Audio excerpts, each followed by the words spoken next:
Russia is ready to shoot out nuclear weapon. North Korea is ready to shoot out their nuclear weapon.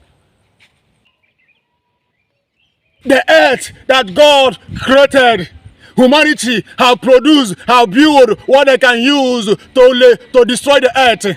Humanity has produced, they have built what they can use to destroy the earth. That is the wickedness in high places. That is what happened during the time of Noah. And God said, "You have saw the wickedness of mankind in the time of Noah." And God destroyed the earth in the time of Noah. Right now, wickedness in high places. Wickedness in high places on this earth. We are living in the last day. I want to ask you a question. If they shoot this nuclear weapon out, how will the face of earth be? How will this earth be? The earth will not remain the same. Russia is ready to shoot out nuclear weapon. North Korea is ready to shoot out their nuclear weapon. Mankind, humanity, they have built what they can use to destroy the earth that God created. Humanity have produced what they can use to clear the earth that God has created. That is the wickedness in high places. That is wickedness in high places.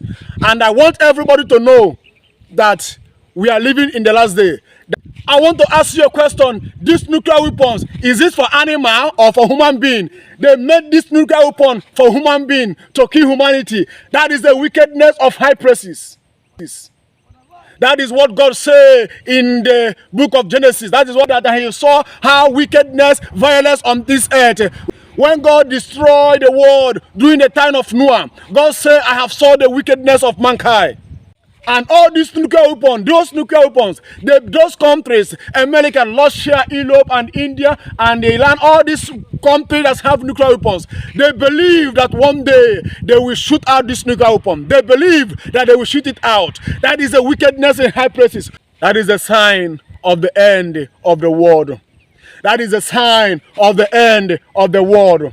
That is the time we are in the last days. Jesus will come very soon. All the prophecy in the scripture have come to pass with your eyes.